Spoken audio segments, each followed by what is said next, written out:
यही लक्षण होना चाहिए। शिष्य को देख करके गुरु दिखाई पड़ना चाहिए। हाँ, शिष्य के अंदर गुरु के लक्षण होना चाहिए, ताकि दूर से देखने पे लगे कि अमुक का चेला है, ये अमुक से जुड़े हुए हैं, ये एक ही परंपरा के। गुरु हमेशा एक बात चाहता है, हमारे शिष्य का कल्याण हो। पारस से ज्यादा महिमा गुरु की। एक ऐसा पत्थर होता है जिसका नाम पारस है, वो लोहा को टच करा दो तो सोना बना देता है, उसको पारस कहते हैं। पर पारस पत्थर से ज्यादा महिमा गुरु की है। पूछो कैसे? पारस पत्थर लोहा को स्पर्श कराओ तो वो सोना ही बना सकता, पारस पत्थर पारस नहीं बना सकता। और संत किसी को अपना बना लेवे तो उसे अपने जैसा बना देते हैं। इसलिए हमारे गांव में कहावत क्या है? गुरु ढूंढिए जानकर, पानी पीजिए छानकर। गुरु को देख करके ढूंढो और पानी भी छान करके पियो। जब भी भगवान की कथा में विराजमान होवे, एक सिद्धांत के साथ कथा में बैठे। हम जरूर कथा व्यास जी को देख पाए या ना देख पाए, कथा में बैठे ठाकुर जी को देख पाए या ना देख पाए, पर इस भाव से बैठे कि ठाकुर जी हमें जरूर देख ले। एक बात कहें, भगवान पदार्थ का भूखा नहीं है, भगवान भाव का भूखा है।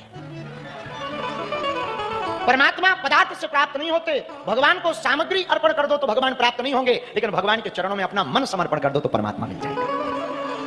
वस्तुओं के अर्पण से परमात्मा की प्राप्ति नहीं होती। और यदि तुम्हारे मन में यह बात है कि परमात्मा वस्तुओं के अर्पण करने से प्राप्त होता, तो आप परमात्मा से बहुत दूर हो। मेरे पागलों, परमात्मा को पाने का सूत्र तो वस्तुओं का अर्पण नहीं, खुद का समर्पण है। तो यदि आपने अपने आप का समर्पण कर दिया तो पक्का है भगवान मिलेंगे, भगवान प्रसन्न भी होंगे। बोलो सीताराम।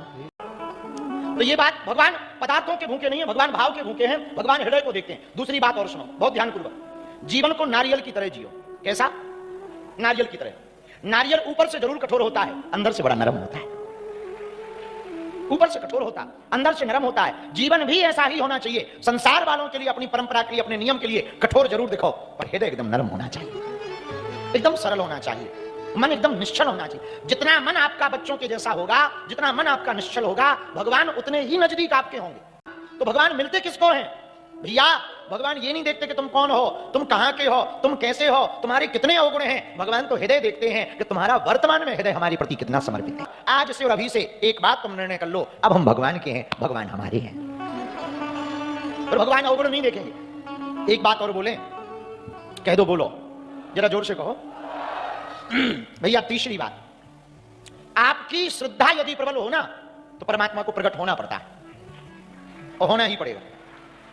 श्रद्धा प्रहलाद की तरह होनी चाहिए कि खंबे में भी परमात्मा को प्रकट कर दे।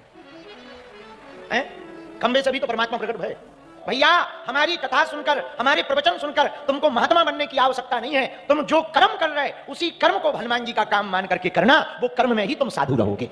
बस गंभीरता पूर्वक करना, नियम पूर्वक करना, और आचरण शुद्ध रखना। अपना आचरण बहुत शुद्ध रखना, बुरा ना मानना। मेरे पागलों, तुम चरण के बल पर मंदिर तक पहुंच सकते, और आचरण के बल पर परमात्मा तक पहुंच सकते। परमात्मा तक जाना है तो चरण का प्रयोग नहीं होता है, परमात्मा तक पहुंचने के लिए आचरण का प्रयोग करना पड़ेगा।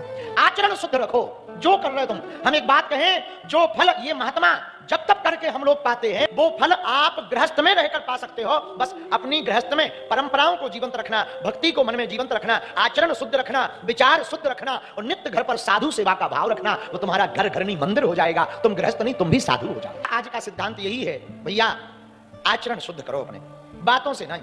कई लोग कहते महाराज हम पे भगवान की कृपा नहीं हो रही। भैया कहां से हो जाए? तुम केवल भगवान की कृपा बातों से चाह रहे। बातों से भगवान की कृपा नहीं होती, करना पड़ता है। देखो श्रोता पता है कैसा होना चाहिए? पूछो कैसा होना चाहिए? कथा सुनने वाला श्रोता सूपा की तरह होना चाहिए।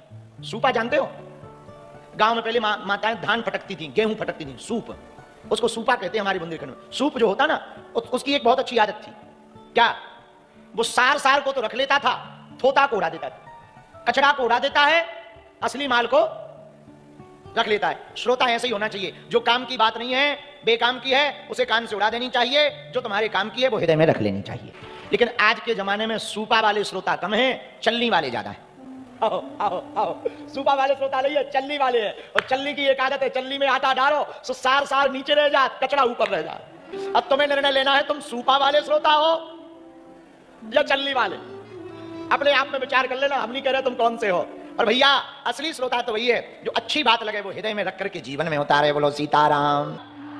हरि का भजन हरि,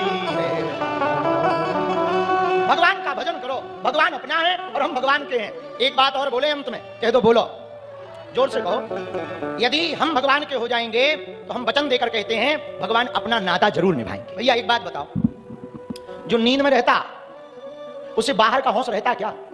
बोलो, जो नींद में रहता उसे बाहर का होश रहता क्या? और जो बाहर ही जगह रहता उसे अंदर का होश रहता क्या? नहीं रहता ना। नींद में तो कोई होश नहीं रहता बाहर का। बाहर चाहे भूकंप आ जाए, जब हम लोग उठते हैं तब पता लगता है आज बारिश हो गई, और नींद में पता ही नहीं चला, और पता लगा बहुत भयंकर हो गई। तो जब बारिश हो रही थी तब पता लगा क्या नींद में? नहीं लगता ना। जब भैया उसी प्रकार हम कहना चाह रहे, जब तुम भगवान की भक्ति में डूबे रहोगे ना, तो बाहर कितने दुखों की वर्षा हो रही पता ना लगेगा।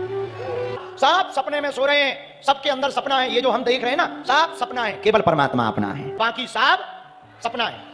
तो कल हमने ज्ञान पे भी चर्चा की और वैराग्य पे भी चर्चा की। वैराग्य क्या है? कामनाओं से मुक्त होना वैराग्य। वैरागी कौन है? जो कामनाओं से मुक्त हो गया, चाह गई, चिंता गई, मनवा बेपरवाह है, और जिसके अंदर चाहे नहीं वही शहंशाह है। हाँ, तो कामनाओं से मुक्त होने वाला वैरागी।